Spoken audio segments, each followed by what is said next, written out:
بسم اللہ الرحمن الرحیم شروع اللہ کے نام سے جو بڑا مہربان نہایت رحم والا ہے۔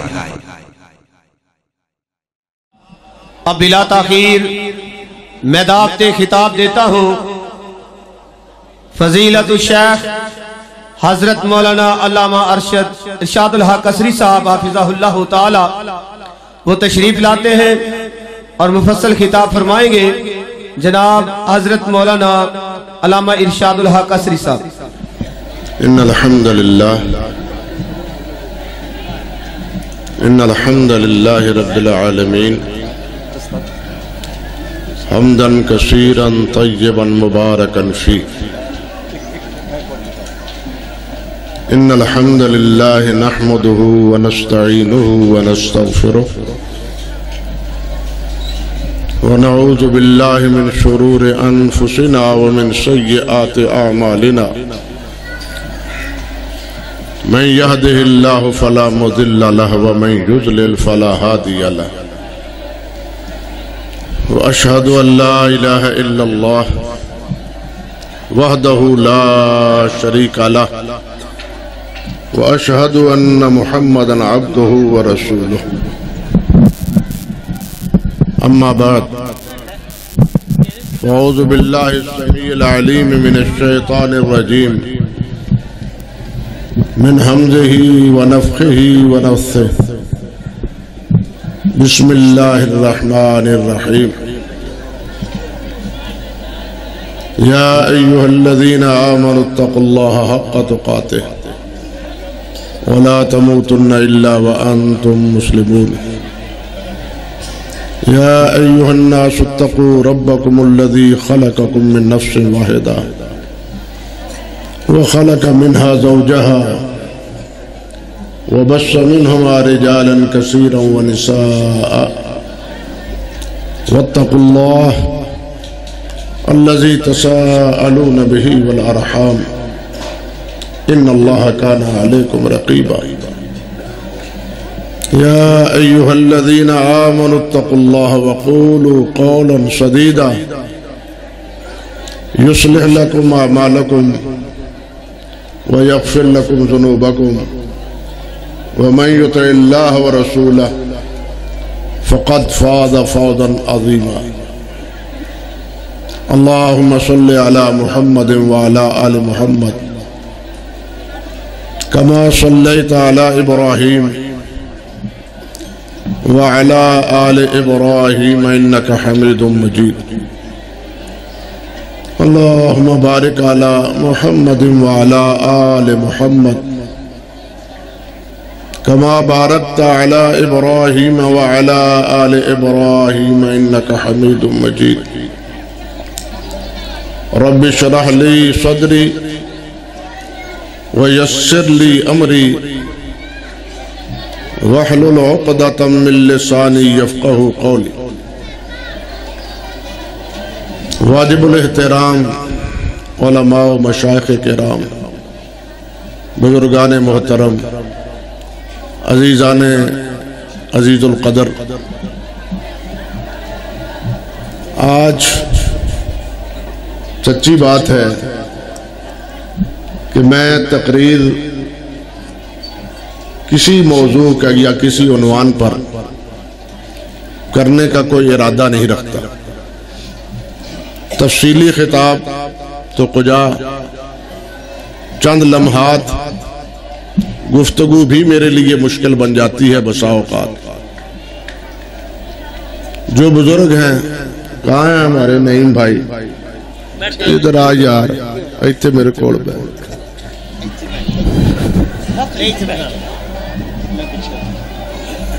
جو بزرگ یہاں تشریف فرما ہیں، اور یہ میرے عزیز، یہ میرے بھائی اور یہ میرے دوست، یہ اس بات پر گواہ ہیں کہ 50 سال سے زیادہ عرصہ ہو چکا مجھے یہاں حویلی بہادر شاہ میں آتے ہوں۔ یہ 1-2 سال کی بات نہیں، سن 75-76 سے میرا ان کے ساتھ تعلق ہوا،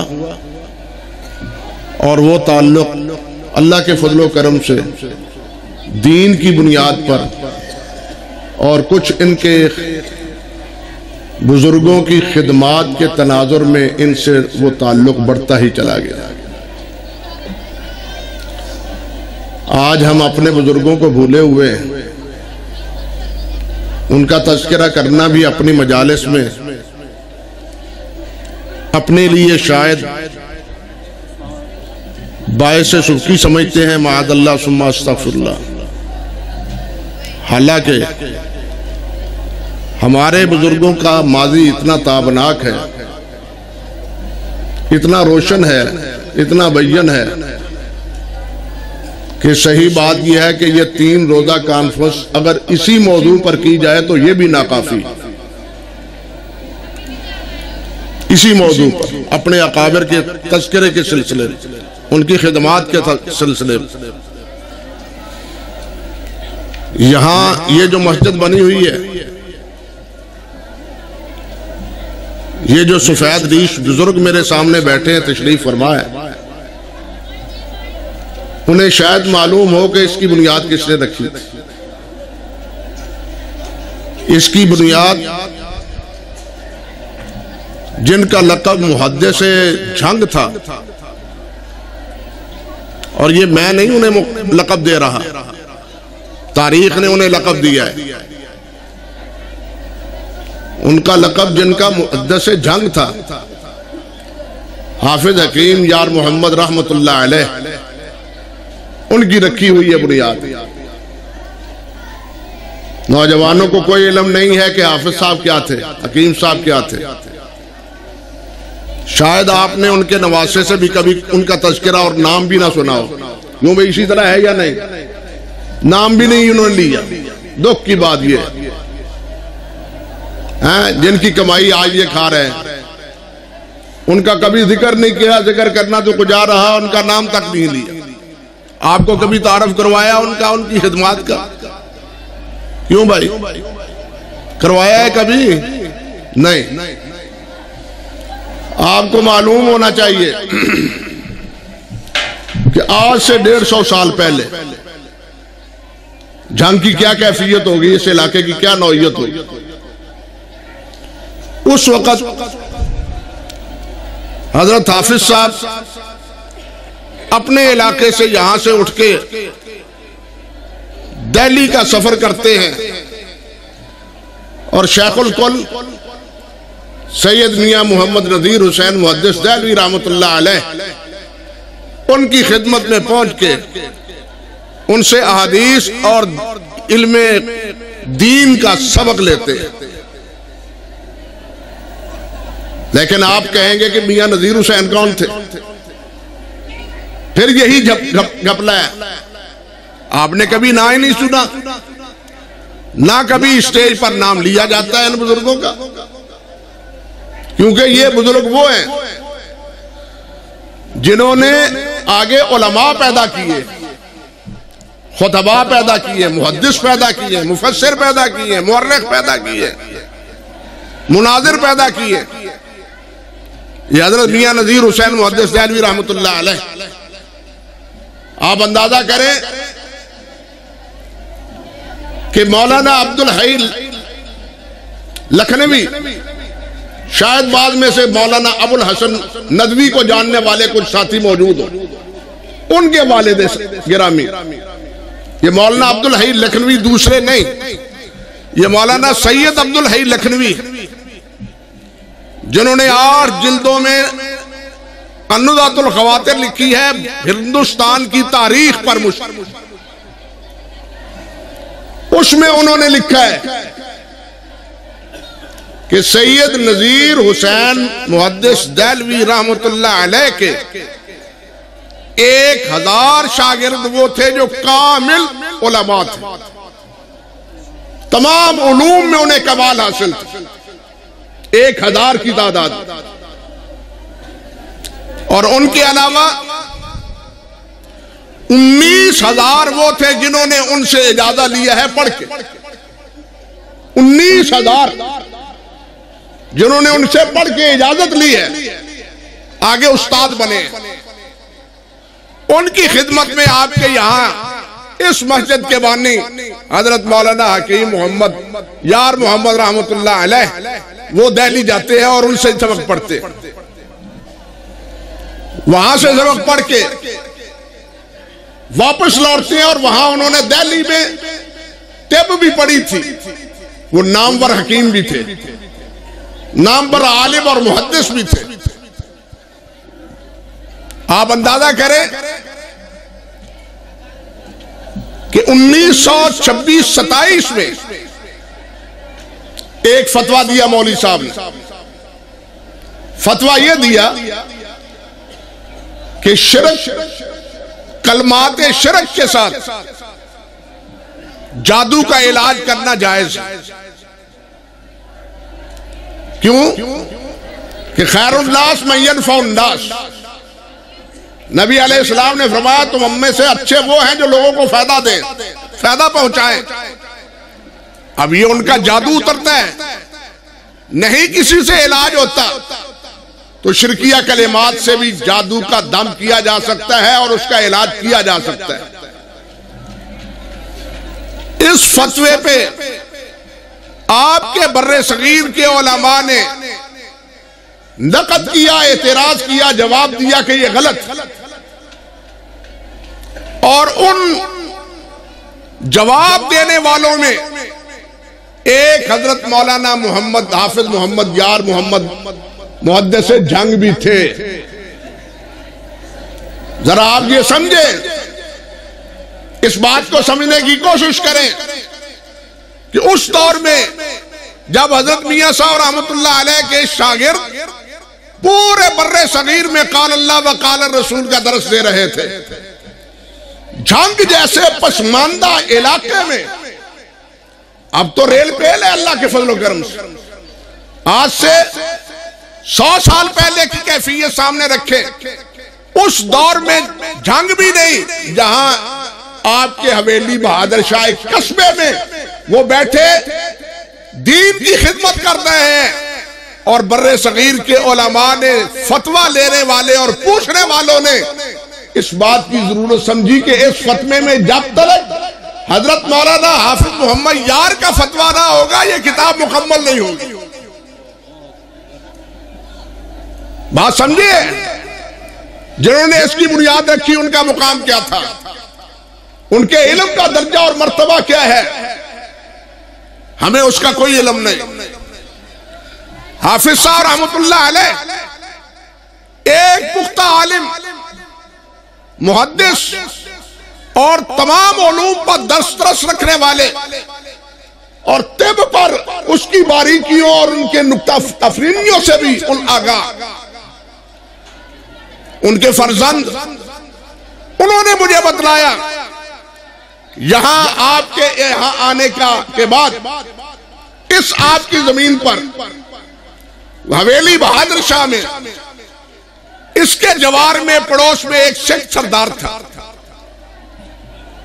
ایک شیخ سردار تھا، اس کی بیٹی بیمار پڑ گئی، لاکھ علاج کروایا، کوئی علاج کارگر نہ ہو سکا۔ کسی نے کہا حویلی بہادر شاہ جاؤ اور مولانا حکیم یار محمد صاحب سے علاج کرواؤ۔ وہ یہاں آیا، مولانا سے ملا اور کہا مولانا حافظ صاحب اگر میری بیٹی کو اللہ آرام دے دے تو آپ جو چاہیں گے میں آپ کی تمنا خواہش پوری کروں گا، جو مانگے گے دوں گا۔ حافظ صاحب نے علاج شروع کیا، اللہ تعالیٰ نے اس کی بیٹی کو شفا عطا فرما دی۔ اب وہ شیخ سردار کہتا ہے کہ حافظ صاحب میں نے آپ سے وعدہ کیا تھا، مانگو کیا مانگتے ہو؟ یہ بات سننے کے قابل ہے، کیا مانگتے ہو؟ حافظ صاحب فرمانے لگے آپ کے گھر میں ایک چیز ہے، آپ کے گھر میں ایک چیز ہے، وہ آپ کے کام کی نہیں، وہ میرے کام کی ہے، بس میرا مطالبہ یہ ہے کہ وہ مجھے دے دو۔ شیخ حیران ہوا کہ میں یہ سمجھتا تھا کہ حافظ صاحب مانگے کہ حکیم صاحب مانگے کوئی بھینس دے دو، کوئی گائے دے دو، یا اتنے پیسے دے دو، یہ کیا مانگ رہے ہیں آپ کہ جو میرے گھر میں ہے اور وہ میرے کام کی نہیں، وہ آپ کے کام کی ہے میرے گھر میں؟ فرمانے لگے ہاں وہ آپ کے گھر میں۔ انہیں بھنک پڑی تھی کہ اس سکھ سردار کے گھر میں قرآن مجید حوائل کا ایک نسخہ ہے، وہ نسخہ میں نے اپنی آنکھوں سے دیکھا ہے، وہ نسخہ میں نے بھی دیکھا ہے، ان کے ماموں نے مجھے دکھایا تھا کہ یہ نسخہ ہے جو سردار کے گھر سے ابا جی کو ملا تھا۔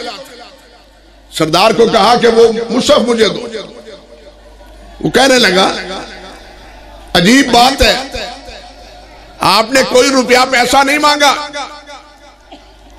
جس چیز کو ایک عرصے سے میں اپنے گھر میں سنبھال رکھا تھا میں نے، آپ نے اس کا مطالبہ کر دیا۔ میں نے تو اس کو اپنے گھر میں برکت کے لیے رکھا ہوا تھا۔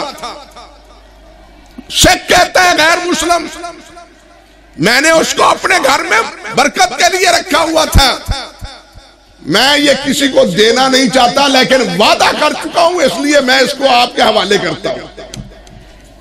قرآن جی دیا، بہت خوبصورت طلائی اور یعنی سیاہی سے، سونے کی سیاہی سے اس کی بیل لگی ہوئی تھی، اور سورۃ فاتحہ اسی طرح سنہری حروف سے لکھا ہوا تھا، بہت دیدہ زیب۔ لیکن کہاں گیا؟ یہ داستان بڑے غم کی ہے، یہ جانتے ہیں، اور میں اس بات میں ان سے خفا بھی ہوا تھا، لیکن ساری باتیں حکایت نہیں کی جا سکتی۔ وہ نسخہ غائب، حضرت صاحب رحمت اللہ علیہ کا کتب خانہ ضائع، سب کچھ ختم، کہاں گیا کوئی پتہ نہیں۔ ناقدری عالم کا عالم یہ ہوتا ہے، ناقدری عالم کا عالم یہ ہوتا ہے۔ اللہ اکبر کبیرہ۔ یہی حافظ صاحب رحمت اللہ علیہ، ان کے بارے میں ایک بات اور سنیے، اور یہ بات مجھے میرے ساتھی دوست، مرحوم دوست حضرت مولانا محمد صدیق بدھوانا والے، کچھ ساتھی جانتے ہوں گے ان کو، بدھوانا وہاں کے رہنے والے حضرت مولانا محمد صدیق صاحب، محمد صدیق آدمی رحمت اللہ علیہ، ان کا بڑا تعلق تھا حضرت سید ابو بکر غزنوی رحمت اللہ علیہ سے، حضرت مولانا محمد داؤد غزنوی رحمت اللہ علیہ سے، غزنوی خاندان کے مرید تھے۔ انہوں نے مولانا عبدالحمید رحمت اللہ علیہ کے حوالے سے ایک چھوٹا سا پمفلٹ لکھا ہے ان کی سوانے کے لیے، سوانے میں، اور اس کا ابتدائیہ حضرت مولانا ابو بکر غزنوی رحمت اللہ علیہ نے لکھا ہے۔ اب سمجھے ہے کوئی بات؟ اور اسی میں یعنی اس میں وہ جو فتویٰ تھا اس میں بھی لکھا ہوا کیا؟ حضرت مولانا حکیم یار حافظ یار محمد محدث جھنگ، اور انہوں نے بھی اس رسالے میں جو مولانا عبدالحمید کے تذکرے پر موقوف ہے اس میں بھی لکھا کہ حویلی شاہ کے، حویلی بہادر شاہ کے مولانا حکیم یار محمد محدث جھنگ، وہ محدث سے وقت کے، بلکہ ایک مرحلے پر ایک مناظرہ میں طلاق سلاکہ کے ثلاثہ کے مناظرے میں مولانا نے جب حدیث صحیح مسلم کی پڑھی تو اس نے آگے سے جواب دیا ہمارے امام کا یہ مسلک نہیں۔ مولانا جلال میں آگئے، فرمانے لگے میں تمہیں حدیث سنا رہا ہوں اور تم امام صاحب کی بات کرتے ہو، مجھے اللہ کے فضل و کرم سے 1,00,000 حدیث یاد ہے۔ ہاں صاحب نے اس میں فرمایا کہ مجھے اللہ کے فضل سے 1,00,000 حدیث یاد ہے، میں حدیث کا متبع ہوں، کسی امام کا متبع نہیں ہوں۔ حدیث پیش کرو، جو مسئلہ تم بیان کر رہے ہو اس کے مطابق کوئی حدیث پیش کرو، نبی علیہ السلام کا صحابہ کا عمل پیش کرو۔ خلاصہ کلام عرض کرنے کا مقصد یہ تھا کہ پورے علاقے میں بر صغیر میں ان کو محدث جھنگ مانا جاتا تھا۔ آپ تو نام سے ہی واقف نہیں، ہم تو واقف ہی نہیں ہیں ان کے نام سے۔ نوجوانوں، اور اپنے اسلاف کا بھی کبھی تذکرہ سن لیا کرو، اپنے آنے والے مہمان بزرگوں علماء سے کہہ دیا کرو، ان کی ڈیوٹی لگاؤ کہ ہمارے اقرابر کا کچھ نہ کچھ یہاں تذکرہ ہونا چاہیے۔ ہونا چاہیے یا نہیں ہونا چاہیے؟ جو لوگ اپنے اقابر کو بھول جاتے ہیں، میری بات یاد رکھے، تاریخ انہیں بھلا دیتی۔ جو اپنے اقابر کو یاد رکھتے ہیں، تاریخ ان کا نام بھی یاد رکھتی ہے۔ حضرت مولانا حافظ یار محمد مولانا محمد صدیق رحمت اللہ علیہ نے یہاں حویلی کے ایک جلسے میں میرے ساتھ بیٹھے ہوئے بات کی۔ عجیب بات ہے۔ بات کیا کی؟ فرماتے ہیں کہ ایک دفعہ صبح تہجد کے وقت حافظ صاحب تشریف لائے، گھر سے مسجد میں تشریف لائے۔ مسجد میں آئے تو خادم مسجد جو حافظ صاحب تھے ان سے کہا، نام تو مجھے اب یاد نہیں رہا، ان سے کہا مجھے مسجد سے بو آ رہی ہے، دیکھو کہاں غلاظت ہے، گندگی کہاں ہے، بو آ رہی ہے۔ وہ کہنے لگا جی ادھر دیکھا یہ چھوٹی سی مسجد ہے، کونے دیکھے کونے میں کچھ نہیں، صحن میں دیکھا مسجد میں کچھ نہیں، جی کہا یہاں تو کچھ بھی نہیں۔ بلاخر کیا دیکھتے ہیں کہ ایک کونے میں صف لپٹی ہوئی، صف لپٹی ہوئی ہے۔ اس نے ہلایا تو حفصہ فرمانے لگے یہیں سے بو آ رہی ہے، یہیں سے بو آ رہی ہے، اٹھاؤ اس کو۔ کون ہے؟ آدمی سویا ہوا تھا، دیکھا سویا ہوا، اٹھایا، ہوش آئی، پوچھا کہاں سے آئے ہو، کون ہو تم؟ وہ کہنے لگا جی میں نے نظر مانی تھی، منت مانی تھی۔ کہاں کی؟ سلطان باہو کی۔ میں نظر پوری کرنے کے لیے آیا تھا، منت پوری کرنے کے لیے آیا تھا۔ نظر منت پوری کی، واپس آیا۔ وہ دور چل کے پیدل سفر کرنے کا تھا، بسوں اور کاروں کا سفر نہ تھا۔ پیدل آیا، سردی کے دن تھے، سردی نے گھیرا، کوئی جگہ نہ ملی، مسجد میں پناہ لی اور صف میں لپیٹ کے اپنے آپ کو سردی سے بچ کے اپنے آپ کو یہاں مسجد میں لٹا دیا اپنے آپ۔ اللہ اکبر کبیرہ۔ حافظ صاحب فرمانے لگے اس کے تازہ شرک کی بو یہی ہے۔ یہ بو کس کی ہے؟ ان کے اس کے تازہ شرک کی ہے۔ شرک کی وجہ سے، گناہ کی وجہ سے، اس کے گناہ کی وجہ سے بو آ رہی ہے۔ یہ تھے حافظ صاحب، وہ صرف محدث نہیں تھے، کامل اللہ کے ولی بھی تھے۔ بات سمجھے؟ وہ کامل اللہ کے ولی بھی تھے، وہ ظاہری محدث ہی نہیں تھے۔ اور لکھتے ہیں محمد یار محمد محدث دہلوی انا محدث، اور آگے الظاہری الاسری اپنے نام کے ساتھ یہ لکھتے ہیں، الظاہری الاسری، یہ اس فتوے میں لکھا ہوا ہے انہوں نے۔ اللہ اکبر کبیرہ۔ تو وہ ظاہری طور پر یہ نہیں تھے، بلکہ ان کا دل بیدار تھا، دل بیدار تھا، اور وہ دل زندہ رکھتے تھے اپنے پہلو میں شرک اور کفر کی غلاظتیں، بدعات اور خرافات کی غلاظتیں۔ اللہ ذوالجلال ان کو اس سے آگاہ کر فرما دیتے تھے۔ اس کو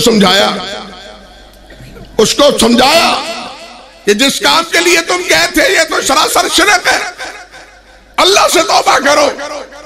اس اللہ کے بندے کو اللہ ذوالجلال والاکرام نے ہدایت عطا فرما دی، اس نے توبہ کی، حضرت حافظ صاحب کا ہم نوا بنا، اور ایسا ہم نوا بنا کہ پھر ساری عمر ان کی خدمت میں یہی حویلی میں گزار۔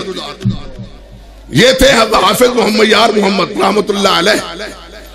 اور آج کے اکابر، یہی بات مجھے یاد آتی ہے، ہمارے شیخ، ہمارے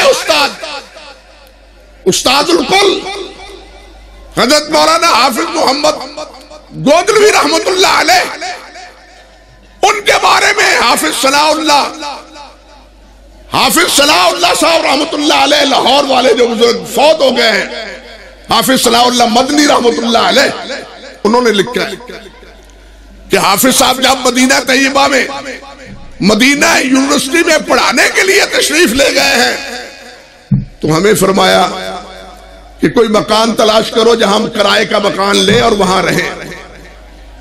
حافظ صاحب لکھتے ہیں کہ میں نے تلاش کیا، ایک ساتھی میرے ساتھ اور بھی تھا، مکان تلاش کیا، مل گیا مکان۔ ہم نے حضرت حافظ صاحب سے عرض کیا کہ جناب مکان مل گیا ہے، ذرا نظر ڈال لیں، جاتی بالے، اگر آپ کو پسند ہو تو یہ کرائے کے لیے لے لیں۔ حافظ صاحب نے لکھا ہے کہ جس وقت وہ حافظ صاحب وہاں گئے، تشریف لے گئے، اسی وقت گھر سے باہر نکل آئے، یعنی اندر گئے اور گھر باہر نکل آئے۔ میں نے پوچھا اور فرمانے لگے میں نے نہیں یہ لینا، میں نے یہ نہیں لینا۔ ہم نے کہا جی کیوں نہیں لینا؟ فرمانے لگے یہاں سے بو آ رہی ہے، یہاں سے بو آ رہی ہے۔ حافظ صاحب صلاح اللہ صاحب لکھتے ہیں میں اس تلاش میں پڑ گیا کہ کیا معاملہ ہے یہاں کہ جس کی بو حافظ صاحب نے محسوس کی ہے۔ اللہ اکبر کبیرہ۔ حافظ صاحب لکھتے ہیں کہ میں نے اس کا پتہ چلایا تو پتہ چلا کہ وہ بدعتی اور شرک سے آلود تھا انسان۔ اس گھر میں گویا شرک بھی ہوتا تھا اور بدعات اور خرافات کا ارتکاب بھی ہوتا تھا، اور اس کی اسی شرک اور بدعات کی بو ہمارے شیخ حافظ محمد صاحب رحمت اللہ علیہ نے محسوس کی۔ اور یہ چیز محسوس ہوتی ہے، ہمیں محسوس نہیں ہوتی تو ہم یہ نہ کہیں کہ یہ ہوتی نہیں۔ ہمیں محسوس، ہمارا اندر کی بتی بجھی ہوئی ہو، اور سمجھو ہماری بتی بجھی ہوئی ہو تو ہمیں روشنی کیسے میسر آئے؟ جن کی بتی روشن ہوتی ہے، جن کے دماغ شفاف اور افاف ہوتے ہیں، ان کو ان کی پاک دامنی کی وجہ سے اس قسم کی غلاظت کی بو آتی ہے اور ان کی برائی محسوس ہوتی ہے۔ حافظ صاحب کے بارے میں اس قسم کے اور بھی واقعات ہیں، بلکہ نبی علیہ السلام نے ارشاد فرمایا ہے، آپ دیکھیں آپ نے فرمایا ذاق طعم الایمان، صحیح بخاری کی روایت ہے، ذاق طعم الایمان من قال رضیت باللہ ربا وبالاسلام دینا وبمحمد النبی صلی اللہ علیہ وسلم، اس نے ایمان کا ذائقہ چکھ لیا۔ ذائقہ کس کا ہوتا ہے؟ کھانے والی چیز کا، پینے والی چیز کا۔ ہمیں ایمان کا ذائقہ آتا ہے، کیوں بھائی؟ تو اللہ کے رسول فرماتے ہیں ذاق طعم الایمان، اس نے ایمان کا ذائقہ چکھ لیا۔ ہمیں ذائقہ تو محسوس نہیں ہوتا، لیکن اللہ کے رسول نے فرمایا اب یہ ذائقہ کس کو حاصل ہوتا ہے؟ یہی بات سوچنے والی ہے۔ اللہ ذو الجلال نے بھی یہ بات ارشاد فرمائی ہے، مثل کلمۃ طیبۃ کشجرۃ طیبۃ اصلھا ثابت وفرعھا فی السماء تؤتی اکلھا کل حین۔ اللہ فرماتے ہیں کہ کلمہ طیبہ کی مثال ایک درخت کی ہے، مثل کلمۃ طیبۃ، پاکیزہ درخت کی، اچھے درخت کی، جس کی جڑیں بڑی گہری اور اس کا تنا اور اس کی شاخیں پھیلی ہوئی، وفرعھا فی السماء تؤتی اکلھا کل حین، اور اس درخت کا پھل ہر وقت میسر ہے۔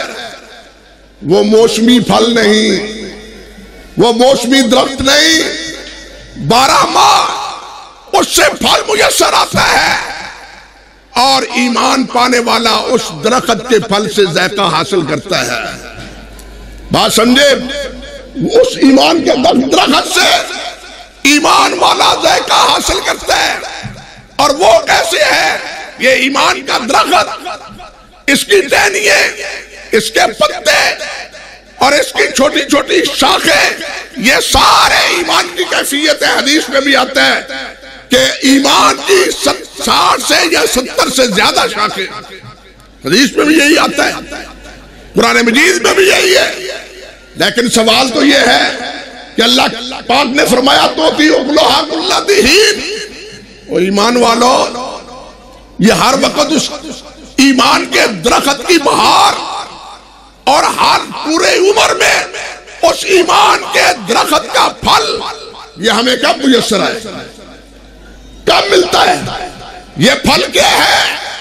یہ پھل توحید کا ہے، یہ پھل سنت کا ہے، یہ پھل آداب کا ہے، یہ پھل اخلاق کا ہے، یہ پھل تواضع کا ہے، یہ پھل انکساری کا ہے، یہ پھل اللہ کی بندگی کا ہے۔ اور جس کو یہ پھل میسر آتے ہیں خدا کی قسم کوئی اور چیز اسے اچھی لگتی ہی نہیں۔ حقیقت یہی ہے، یہ پھل ذکر میں ہے۔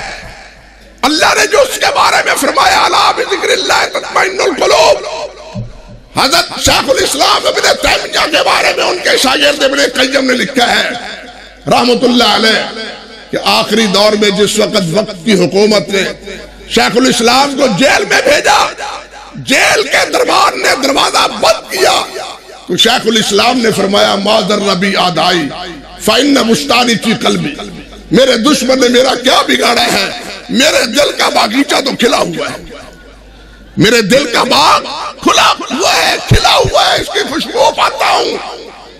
اور وہ ایمان کی خوشبو تھی جن کا دل روشن ہوتا ہے، جن میں ایمان کی بہار ہوتی ہے، وہ جہاں کہیں بھی ہوتے ہیں اللہ کے فضل و کرم سے خوش اور خرم رہتے ہیں۔ اللہ ذوالجلال یہ ایمان کی بہار ہمیں نصیب فرمائے، ایمان کے ساتھ تعلق اور وابستگی ہمیں نصیب فرمائے، یہ ایمان کا پھل اللہ ذوالجلال ہمیں عطا فرمائے، اور اس سے ذائقہ اٹھانے کی بھی اللہ تعالی ہمیں توفیق بخشے۔ انہی چند باتوں پر اکتفا کرتا ہوں۔ وآخر دعوانا ان الحمدللہ رب العالمین۔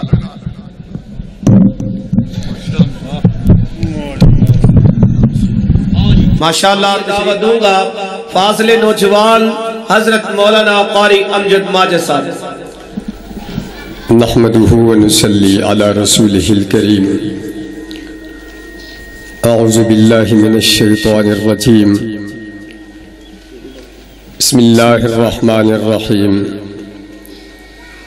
وألزمهم كلمة التقوى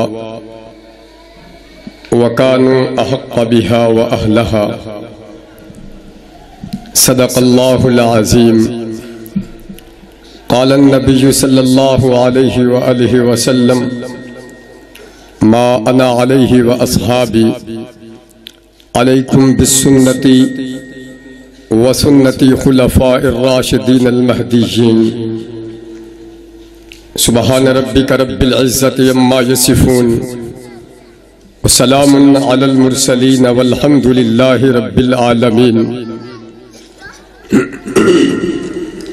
کائنات کی تخلیق کا مولا تو سبب ہے، اسلام کا مفہوم تیرے در کا ادب ہے، طٰہٰ سے عیاں ہے مولا تیری سیرت کا قصیدہ، والفجر کا مطلب تیرے چہرے کی تلاوت، واللیل تو قرآن میں تیری زلفوں کا لقب ہے۔ احباب ذی وقار، ارباب و خاص و عام، علماء کرام، عمائدین علاقہ، تاجران علاقہ،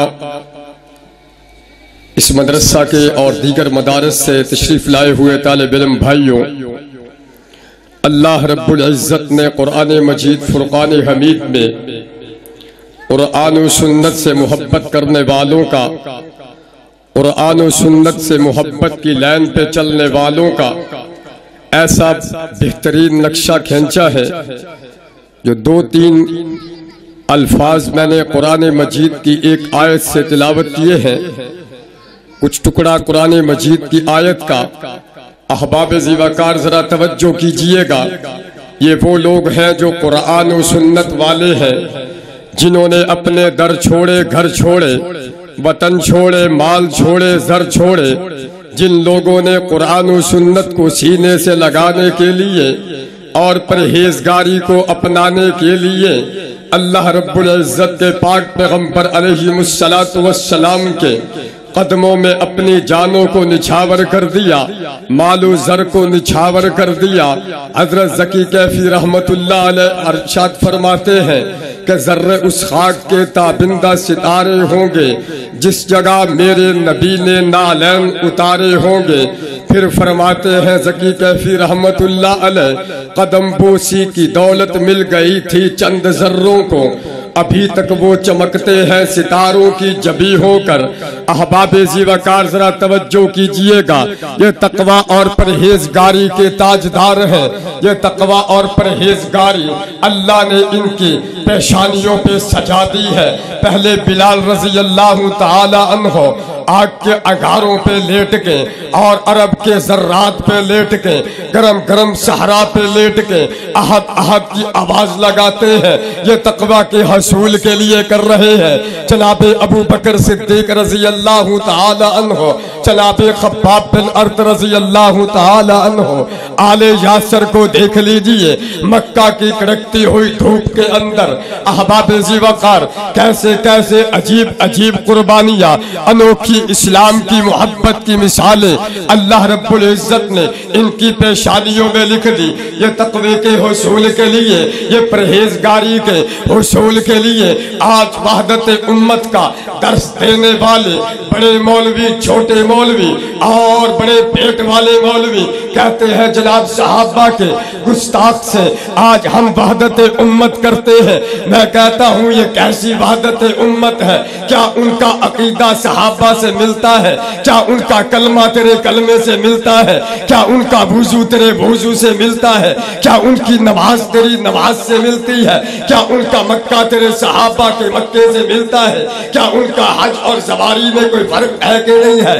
کیا ان کے عمرے میں اور تیرے عمرے میں فرق ہے؟ پھر آج کے مولوی اور سنی مولوی اور بڑے بڑی داڑھیوں والے مولوی، بڑے بڑی دستاروں والے مولوی، بڑے بڑے جبوں والے مولوی ساتھ بیٹھ کے کیا کہتے ہیں؟ یہ وحدت امت ہے۔ بزرگوں توجہ، نوجوانوں توجہ، جوان تیری جوانی بڑی قیمتی ہے، بڑھاپے میں رہنے والے بزرگ تیرے بڑھاپے کی رات کے وقت اٹھنے والی اذانیں تیرے سجدے بڑے قیمتی ہیں۔